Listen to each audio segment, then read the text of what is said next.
ఏం పేరు? ఎక్కడి నుండి వచ్చారు మీరు? నా పేరు రాజేష్ అండి. నేను వరంగల్ డిస్ట్రిక్ట్ నుండి వచ్చిన. ఏంటి మీ సమస్య ఏంటి? ఇక్కడికి రాగల కారణం ఏంటి? మేము వయోజన విద్యలో సాక్షర భారత్ కోఆర్డినేటర్గా, గ్రామ కోఆర్డినేటర్గా మేము పనిచేసినాము. 2010 నుండి 2019 వరకు 10 సంవత్సరాలు గ్రామాలలో వయోజనులకు విద్య 100% అక్షరాస్యత సాధించాలన్న ఉద్దేశంతో గవర్నమెంట్ అప్పటి కాంగ్రెస్ ప్రభుత్వం సాక్షర భారత్ అని కోఆర్డినేటర్గా మమ్మల్ని నియమించింది. మేము కాంగ్రెస్ గవర్నమెంట్ నియమించింది. 2010 నుండి 2019 వరకు మేము గ్రామాలలో వయోజనులకు మేము విద్య చెప్పడం జరిగింది.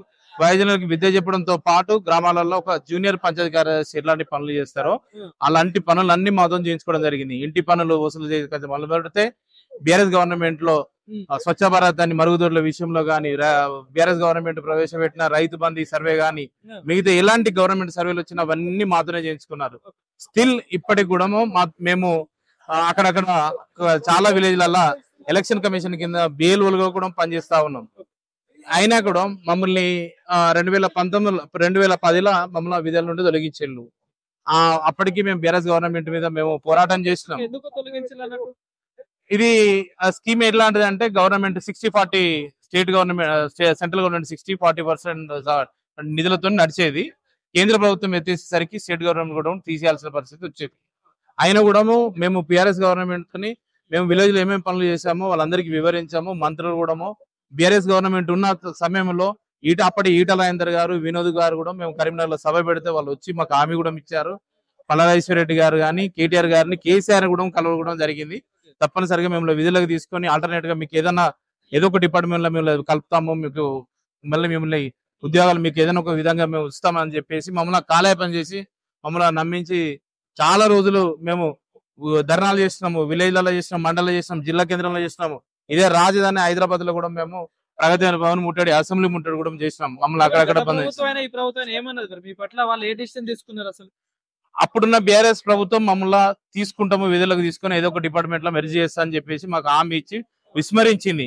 ఆ సమయంలో మేము ధర్నాలు చేసే సమయంలో మాకు అప్పటి కాంగ్రెస్ పార్టీ మాకు మద్దతుగా, మాకు అండగా నిలిచింది. ఆ సమయంలో మేము మా గవర్నమెంట్ వస్తే 100% మిమ్మల్ని విధులకు తీసుకుంటాము. ఎందుకంటే కాంగ్రెస్ పార్టీ ఇది ప్రవేశపెట్టింది కాబట్టి 100% మేము మా గవర్నమెంట్ వస్తే తీసుకుంటామనే ఉద్దేశం వాళ్ళు హామీ ఇవ్వడం జరిగింది. అప్పుడు మరి ఇవ్వడంతో కాకుండా వారి మేనిఫెస్టోలో కూడా మమ్మల్ని చేర్చడం జరిగింది. వయోజన విద్యా సాక్షర భారత్ తిరిగి విధుల్లోకి తీసుకుంటాం అనేది చేయడం జరిగింది.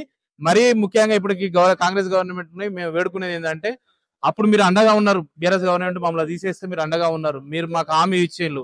ఆ హామీ ప్రకారం మమ్మల్ని తిరిగి విధుల్లోకి తీసుకోవాలని మేము కోరుతున్నాము. మీరు ఇప్పుడున్న కాంగ్రెస్ పార్టీలోనే మంత్రులను కానీ, ఎమ్మెల్యేలను కానీ ఎవరైనా కలిసి మరి గతంలో మీరు చెప్పిన మాటలే కదా, మరి ఎందుకు చేయట్లేరు అని చెప్పేసి అడిగారు ఎవరినైనా? ఇప్పటి వరకు కాంగ్రెస్ గవర్నమెంట్ ఉన్న మంత్రులను ప్రతి ఒక్కరిని కలిసి మేము వినతి పత్రాలు ఇవ్వడం జరిగింది. గౌరవనీయ ముఖ్యమంత్రి గారికి కూడా మేము వినతి పత్రం ఇచ్చాము. వారు కూడా చేద్దాం అనే ఆలోచనలే మాట్లాడింది. ఇప్పటి వరకు అయితే చేయమనే పరిస్థితి అయితే ఏం చెప్పలేదు. మేము కూడా రిక్వెస్ట్ చేసేది ఏంటంటే, అప్పటి ప్రభుత్వం పైన మేము ధర్నాలు చేసినప్పుడు మాకు అండగా ఉన్నారు, ఆ మాట మాకు అప్పుడు ఇచ్చారు.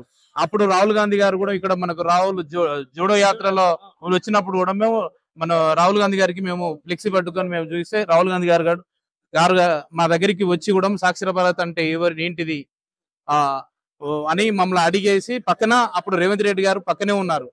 సారే రేవంత్ రెడ్డి గారే రాహుల్ గాంధీ గారికి వివరించారు, వీళ్ళని ఇది పరిస్థితి సార్, వీళ్ళతో 10 ఏళ్ళు వెట్టి చాకరీ చేయించుకొని వీళ్ళని తీసేసి బీఆర్ఎస్ గవర్నమెంట్ మన గవర్నమెంట్ వస్తే తప్పనిసరిగా మనం తీసుకోవాలి సార్ అని చెప్పేసి రేవంత్ రెడ్డి గారు రాహుల్ గాంధీ గారికి ఇచ్చారు. సంవత్సరం పూర్తయింది ఇప్పటికి, మరి ఇప్పటిదాకా ఎందుకు మీ పట్ల స్పందిస్తలేదు గవర్నమెంట్ కావచ్చు? మరి మీ డిమాండ్ ఏమంటున్నారు?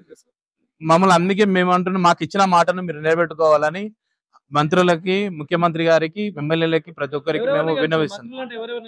ఇప్పటి వరకు సీతక్క గారిని కలిసాము, ఉప ముఖ్యమంత్రి బట్టి విక్రమార్క గారిని కలిసాము, శ్రీధర్ బాబు గారిని కలిసాము, పొంగులేటి గారిని కలిసాము. చూద్దాం, మా దృష్టిలో ఉంది, మేము చేద్దామని అంటున్నారు. కానీ ఇప్పటికి 1 year అవుతుంది అన్న ఉద్దేశంతోనే తప్పనిసరిగా మమ్మల్ని వెంటనే తీసుకోవాలని మేము డిమాండ్ చేస్తాం. ప్రజావాణి కార్యక్రమానికి ఇదే ఫస్ట్ టైం రావడం, ఇంత ముందు కూడా వచ్చిలా? ఇప్పటికీ పలుమార్లు ఇది 4వసారి ఇస్తున్నాము.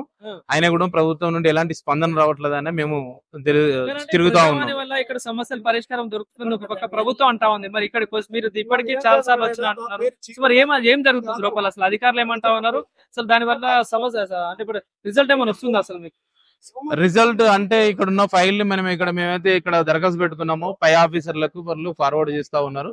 వాళ్ళని కన్సల్ట్ కావాలంటే దాదాపుగా అందరినీ డిసిజన్ తీసుకోవాల్సిన వాళ్ళు మంత్రులు కాబట్టి వాళ్ళ దృష్టికి మేము కూడా డైరెక్ట్ తీసుకెళ్ళాం కాబట్టి 100% వాళ్ళు చేస్తారనే ఆ ఇచ్చిన హామీని నిలబెట్టుకుంటారని ఆ విశ్వాసంతో ఈ రోజు మేము